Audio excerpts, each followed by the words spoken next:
All right. All right. SportsBarn. SportsBarn here on Thursday the 7th, beginning of the NFL season. Let's call it the real beginning of the college football season. Yeah, there was a week last week, but I don't think you can really start handicap until you've had a week under your belt to kind of get a feel for who's good and who sucks. So we'll just say this is the beginning of the football season for no other reason than I declare it to be so. We're going to split the channels. I'm going to post this video under both channels because, if I just posted it under the new channel, nobody's going to know it's there. Therefore, nobody's going to see it until after the games are over, etc., etc. So we'll put this in both places. But the new channel, I think we're just going to call it SportsBarn, all one word. First rule of SportsBarn is you don't talk politics in the SportsBarn. Second rule of SportsBarn is Big E is always right. Ha, not what you thought I was going to say. All right, so, hey, let's get to it, right? So we got pretty much everything scrawled on the board here. So subscriber X, who has no patience, go ahead, take your screenshot here. Winners on the left, losers on the right. Winners on the left, losers on the right. And here I didn't even bother listing the losers. I just listed the winners. I put both teams here just because, none of us have the damn college card memorized. It's like, who's Georgia playing this week? What kind of tomato can? Is it cherry-flavored tomatoes or creamy tomato soup, or what tomato can are they playing? Well, it's Ball State, that's the answer. So, but yeah, take your screenshot so you can go ahead and just, now you don't have to listen to me talk. But I will talk for those of you that want some deep insight. Now, frankly, I don't have a whole lot of insight on some of these games, and some I have a pretty good read on, where I actually have some sensible rationale as to what's going to happen. Now, whether that actually happens or not, that's another thing. But so far, I've just, in week one, I made some scrawled notes, and we did pretty good. Illinois, Kansas, I don't know. It just feels to me like Illinois is a little bit of a stronger team there, and they're catching 3. So we'll go ahead with the underdog. Now, here we feel pretty good about this one. Ball State. Georgia, Kirby Smart, he's off the Saban tree. They, I think, see things pretty much eye to eye on these little dumbass tomato cans.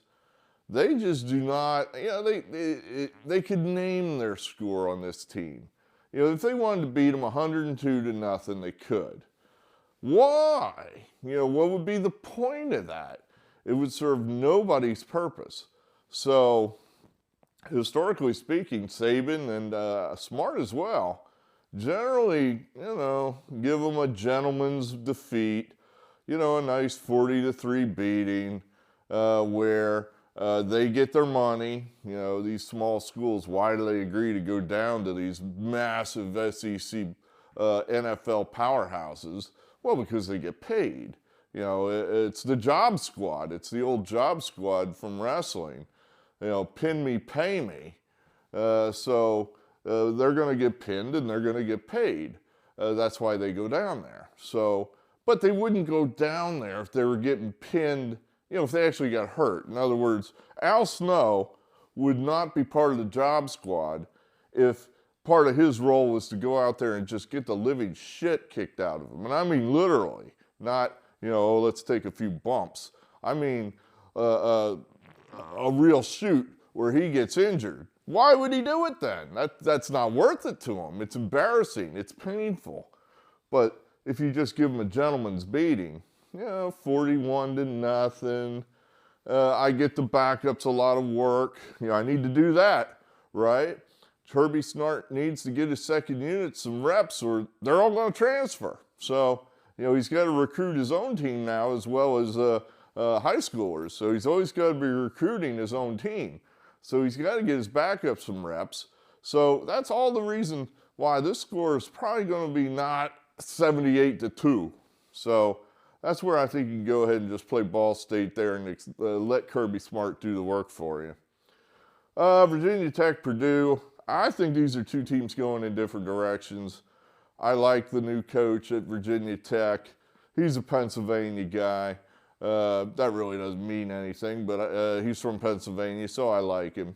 The Purdue guy, he looks like he's just probably in over his head. So I think Virginia Tech there, laying the short price at home. Now here's an interesting one. Colorado versus Nebraska. So I guess no team not in the top 5 that has gotten, nobody's got more ranked than Colorado, right? Because Coach Prime and Dion and woo, yeah. And now with the new rules, he can just go out and get talent, do whatever he does to recruit talent, whether that be promising in the moon and the stars as far as money goes, NIL money, or just promising them a fast trip to the NFL, whatever. But they beat TCU, who was in the title game. You know, I know no one remembers that because they got beat by Georgia so badly, but they were in the title game. So we're thinking TCU is probably, at a minimum, a top 20 team. Probably maybe a little better than that. And they went down there to their place and beat them. So to me, right there, that means Colorado's a top 10 team. Nebraska has never been good since Scott Osborne. You know, when's the last time Nebraska was any good? I love Matt Rule. He's one of our favorites here in the barn. We love this guy. All this dude does is cover numbers. He lost last week, but he covered the number. He should have won. Unfortunately, Nebraska is just some kind of cursed. There is some kind of curse hanging over Nebraska. I don't know what the hell you guys did to anger God, but he has taken it upon himself to punish you guys. So, and I don't know it's going to change this week. Now, what could happen here, and I'm afraid of this, is that Rule covers the spread. In other words, Nebraska loses by a point. Be like, oh, gosh. But probably just talent will out, and Colorado will simply win this game. They're at home. They're going to be all jacked up to the nines after beating TCU. I just don't see it. I don't see Nebraska getting in there and winning that game. I think this is Colorado's game to win. All right, Utah over Baylor. I don't know. This is just basically a play against Baylor, who went out and got whacked by a Sun Belt team. Again, this is almost back to the Matt Rule thing. It's like Matt Rule was at Baylor. He walked on water there, then he left. And I think that probably left a hole in the program that probably was not filled. So we're going to go ahead and say Utah goes down there, takes care of business. Notre Dame's been flirting with this ACC. Are they in the ACC now? I honestly don't know. I can't keep track of who's moving where. They generally play a few of these ACC games throughout the year. They generally, when they go on the road, they do pretty well. So I think they are going to go down to State there and beat them, especially after the way they went through Navy. That kind of leads me to believe that, especially now that they have the quarterback, that Hartman kid. I mean, he's a real quarterback. That's something Notre Dame's been lacking for a while. So I think they're going to be able to run and pass, and I think State will have a tough time stopping them. Kansas State, they've got one of the best home field advantages that you've never heard of, so just go ahead and lay the 17 at home there. A&M minus the 3.5 at Miami. There's been a lot of Miami money, a lot of steam coming in on Miami, which I'm just simply disregarding because, you know, that's what I choose to do. I just think these SEC teams, if you're catching a short price with these guys, you better think about taking it because they're just better than everybody else. They are. They've got more money. They've got more facilities. They've got more money. You know, money is basically what makes the whole thing run. is that they just have more bucks in their program, which allows them to do everything better than you and I. So they have the huge TV contract with the multi-gazillion dollar Disney Corporation. So I'm just saying Texas A&M is just bigger and badder than this. Basically now Miami is not, everybody sees Miami and go, wow, ooh, Michael Irvin and Vinny Testaverde, Warren Sapp, all these great Miami players that were down there. That's all done. That's all done now. Miami's really just nothing more than a small private school that has a football team. I just don't think it compares. So I think Texas A&M goes down there and takes care of business. Ole Miss -7.5 against Tulane. I think Tulane's got a really great coach, that Fritz. He's a great coach. This could be one of the biggest games in Tulane football history, certainly in the last 50 years. But again, I just see that one of these is not like the other. That Ole Miss is an offensive machine. And if you're going to score 40, 50 points, 7.5 ain't that much. So I wouldn't want to, I love Fritz, but I wouldn't want to have it the other way. We'll go ahead and lay the 7.5 with Lane Kiffin. I'm not crazy about that one, but feels to me like Michigan is looking to run over somebody here in the tomato can part of their schedule just to kind of set the mood for the Big Ten schedule. UNLV, I don't think they're anything special. So we'll go ahead there with lay the 37 with Michigan. This one I do not understand at all. East Carolina is a 3-point underdog to Marshall. I looked at this game a little bit. I'm pretty sure I'm right about this. Marshall has never won there, ever, in Greenville. And after one of those games down there, a lot of people got killed in a plane crash. So Marshall's going to go try to do something that they've never done before, and they're a 3-point favorite. I mean, if they had blown the hell out of the opponent the previous week, I might have said, okay, Marshall's got something. They barely beat Albany. Do you know where Albany is? Because I bet half of you don't. It's in New York. I looked it up. I thought, well, is Albany like some secret sleeper FCS team that is like North Dakota State? They were 3-8 last year. What? And Marshall almost lost to them. So I don't get this at all. I think this is just one of those where it's Occam's razor. It is what it seems to be. It's a misline. It's wrong. East Carolina's going to win this game. So lay the 3 or take the 3 and say thank you. Washington over Tulsa. This is basically what Washington just pounded Boise State. Pounded them. And Boise State's usually one of them pretty solid teams there. So we'll say Washington's got some hidden go power there, and we'll lay the 34. Again, another one I do not understand at all. North Carolina just beat an SEC team. That was exciting. Hooray. They beat South Carolina. Last year, App State went toe-to-toe with North Carolina and lost 63-61. They had the 61. That's pretty impressive. And they're 18.5-point underdogs? I'm not seeing this at all. So they've played these guys twice here in the last few years, and they've been close twice. I don't think there's any way in the world this game gets to be a 3-touchdown game. I think App State hangs right with those guys, especially with Carolina coming off of that South Carolina win, letdown city.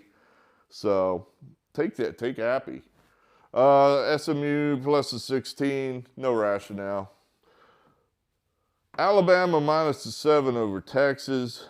I don't know. I'm seeing this the way everybody's seeing this, I guess, in that I just think that Alabama's going to want some payback. Everybody, it's kind of like, well, that I was just going to make an analogy, and it totally defeats my point. I was going to say it's kind of like Apollo Creed after the first Rocky. Knows he lost that fight, So he wants to get back at Rocky, so he takes the Rocky 2 fight, but then he loses, so that totally defeats my point.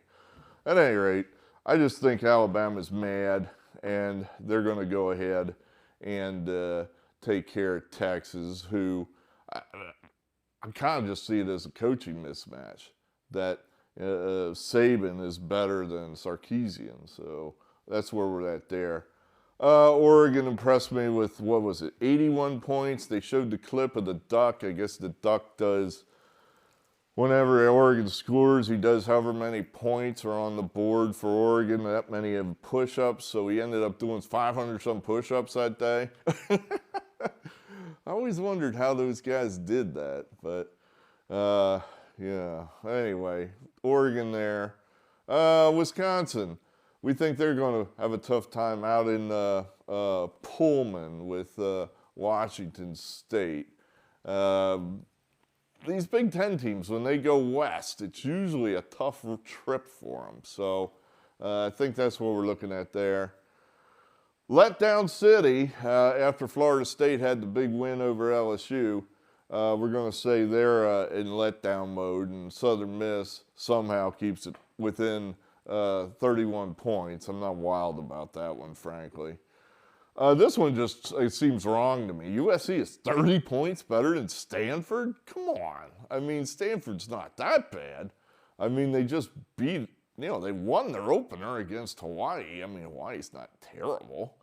Hawaii beat an SEC team, didn't they? No, they lost. But they were close. They were close to Vanderbilt.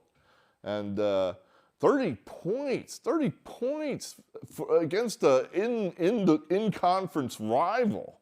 It just seems wrong. So we'll take the 30.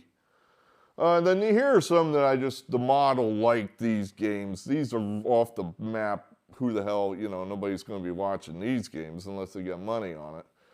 We think Vandy will stay within 10 of Wake. James Madison, -6 over Virginia. James Madison, possibly the best team you've never heard of. And you're saying, are they an FCS school? Yeah, they used to be. But all you need to know now is they're a good Division I team. And Virginia stinks. Virginia stinks. That's a bad team. So I like James Madison to go in there and just take care of business. Auburn, here's another SEC school, -6. We think that's a mismatch. It just means more, So SEC is going to pound the soon not to even exist. Did I say it just means more? The Pac-12, it means so little they're dissolving the conference. So yeah, you gotta like Auburn there. And then Jacksonville State. Against Central Carolina, or Coastal Carolina, catching 2 touchdowns. They just beat a Division I team. They just beat UTEP. And we think that's just too much. 14 points, too much. So there's your college slate. Now, pros. I don't know. I have followed this very little, and I've been just kind of making some general historical observations as to which franchises are historically strong and which ones suck, and which quarterbacks I think can play and which ones can't, and which coaches I believe are good coaches and which ones stink. And that's generally how you win in the NFL. Those 3 things. Throw out all the rest of it as generally noise, but who's got the best quarterback? Who's got the best coach? Which team has the best organization? So based on these theories, this is where I come up with. I think you've got to be with the Chiefs tonight. This is won 2 Super Bowls, the best quarterback in the league. Mahomes versus Goff, no contest. And I'm sure that Detroit is good at some things, but who died and left them in charge? They haven't won anything since Eisenhower was president, and we got to wonder, what they're even doing on the field tonight with the defending champions. And if I was the Chiefs, that's how I'd approach this. I'd say, what are these guys doing here? You know, we're the champions. We're opening up on Thursday night. The NFL should be matching us up with a premium team, somebody that's going to make us think twice about coming out of the locker room, somebody we have to, and here you got Detroit out there. Let's just beat the shit out of them and send a message to everybody. Again, Detroit didn't even make the playoffs last year, and I know that they're the fancy pick to win it all. I'm not seeing it. That one they're going to have to show me. Jacksonville, I don't know. I saw if I'm home, I'm contractually obligated to watch these goddamn Eagle preseason games, which are 100% meaningless. Usually, the Eagles played the Colts. They played all their backups. The Eagles did. The Eagles played all their backups in the first half, their backup defense. The Colts played their number ones. They played their starters, and it was a tie. They played them to a tie, and I'm thinking the Eagles' backups, they're not even particularly good. And here Anthony Richardson's struggling to move the ball on the Eagles' backups. My conclusion is the Colts stink, that the Colts just suck. Anthony Richardson can't play. That's my conclusion there. So we'll lay the points with the Jaguars. Carolina, Atlanta, I have no idea. I just feel these are two very similar teams, so we'll just go ahead and take the points there. You know what? This is one, I'm hunching this one. This one's a hunch that the Browns, this is Brown time, man. The season's starting. They're not below 500. Everybody's excited. I think Deshaun Watson, you're going to get the best of whatever he is, and there's a good chance that he's still a top 10 quarterback. He's only 28, so you might get some really good quarterback play out of the Browns. Burrow coming off an injury. Yeah, I just kind of think the Bengals might be looking past the Browns, who probably are pretty good. If they get good quarterback play, the Browns probably are above 500 football team. You're catching 2.5 at home. I think that's some value. So we'll take the Browns. I went back and forth in this one. I could not come up with anything. I think I just flipped a coin. I think I just said, oh, God. I mean, the Niners won, 12 straight games last year at the end of the year before losing to Philadelphia because they simply ran out of quarterbacks. I just think they're better than the Steelers. That they're just better than the Steelers. So I could see a case where they step on their dicks and the Steelers steal it from them. But I'd rather have the Niners than the Steelers. Washington -7, I don't know. Again, two franchises I think that are maybe going in different directions. Once upon a time, the Washington Redskins, for about a 30-year stretch, were a proud, good franchise. They were owned by, I believe back in the day, a guy named Jack Kent Cooke. He owned the Lakers as well. He ran the team well. They won. They had good coaches. They had Lombardi for a year. Then they brought in the great Joe Gibbs. So they had some good, the legendary George Allen was there. It was a magical time for the people of Washington. And then a cloud of darkness moved over the city of Washington, and it stayed for, 25 years? Daniel Snyder, the cloud of doom, the cloud of losing that Daniel Snyder is. And now he's gone.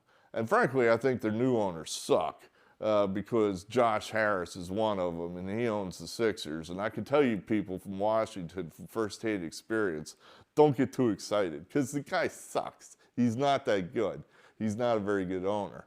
But compared to Daniel Snyder, I mean, the guy looks like Napoleon. He looks like Jack Kent Cooke. So I think just the fact that Snyder's gone is a boon for the Commanders. Is that still what you're calling yourselves? The Commanders. So we'll go. Arizona looks like that's just a lost team. They don't even have a quarterback. They hired some guy off the street, and it's between him and a rookie, and they cut the only guy I think in camp that could play quarterback with Colt McCoy.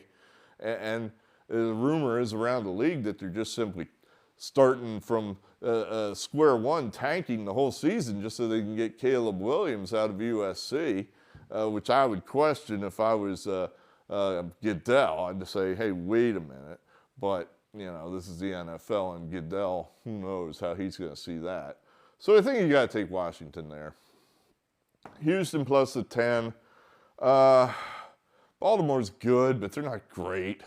I think Houston's improved.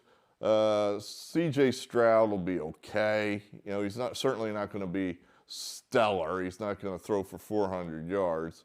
But I think he'll do enough not to get blown out, let's put it that way. Baltimore plays, I forget who they play. They're looking ahead to a very strong opponent next week. And that's where I think this is just a soft spot for Baltimore, just to kind of go through the motions and ease into the season. And maybe Houston's not going to ease into it. Maybe they're coming out with their hair on fire. So we like the 10 there with Houston. Tennessee plus the 3, strictly a coaching play there. We think Tennessee has a better coach than New Orleans. Minnesota minus the 5. A lot of money coming in on the Buccaneers. And I was trying hard to see it that way, and I just can't. You know, I just do not want to play Baker Mayfield. I just don't want my money on Baker Mayfield. And you're saying, well, the alternative is you have your money on Kirk Cousins. It's like, yeah, I mean, yeah. But they were like, what were they last year? Something stupid like 13-4. It was one of the crazier numbers in NFL history where I think they had 13 wins, 4 losses, and they had a negative point differential where they actually gave up more points than they scored over the season. I don't know if that's ever been done before. So everybody's thinking, big regression there in Minnesota. They're really not that good. You know, Bill Parcells, we subscribe to the Bill Parcells theory here in the Sports Barn. Bill Parcells! You are what your record says you are. So we'll lay the 5 with Minnesota. Miami plus the 3, no idea why. Raiders at Denver will take the hook, plus 3.5. The Packers plus 1 against Chicago. When did Chicago get so good? What happened there? I missed that memo that now Chicago is good. I'm not seeing it. You know, the Packers are a better organization. Rodgers is gone. My thought here is that Jordan Love can play. That's my thinking. That this is a guy that's going to come out there and he's going to play. And to the Bears' chagrin, he's going to be running around and, if he really wants to be a dick, doing Rodgers-type stuff and causing all kind of trouble, and the Packers are going to win. You know, it just, the more things change, the more they stay the same. We're going to take the Patriots. My brother's head's exploding right now because he thinks the Eagles are going to win every game. He thinks they're going 17-0. He thinks that, well, they're the defending champion. Oh, wait, we aren't the defending champions because the Eagles choked away the Super Bowl. That's right. I forgot about that. Gosh. I don't know. I think they're going to be Super Bowl hangover. You know, I could just look at my own schedule for this weekend. You know, if I was really into the Eagles, I would make sure that I am in front of a TV at 4 o'clock. My plan would be set. I would be ready. I don't have a place to watch the game at the moment. I'm going to be out of pocket, and to me, that's just an indication of the mindset of the whole city of Philadelphia. We're just not into this NFL season yet, and I'm sure New England is. So I'm thinking this is a bad spot for the Eagles. So we'll take New England in the 4. Rams, 5.5. I like that one. I think the Rams aren't that bad of a team. Certainly not as bad as they showed last year. You might wait a little closer to game time to play that one because I think that number will float upwards towards 7 because everybody thinks the Rams stink, and like I said, I don't think they are that bad. The Cowboys have won 11 out of the last 12 from the Giants. Why get off them now? The Giants simply got to prove it. Until they prove it, I think you just keep playing the Cowboys in these type of games. And then we're going to go with Rodgers. You know, we're going to have it Monday night. We're just going to say this is his night. You know, he's been waiting for this day for a long time, for him to stride out in someone else's uniform, and he's going to play this game for Aaron Rodgers, baby, to stick it to the Green Bay Packers. And I think you're going to see the very best of Aaron Rodgers on Monday night, and I think that'll be more than enough to beat the Buffalo Bills. So that's how we're playing that. There you have it. Lots of information. You can play it, you can fade it, you can twist it, you can turn it, you can eat it with lettuce, bacon, and tomato, whatever you want to do. But I'm Eric Arnold, this is Sports Barn, and we'll talk again.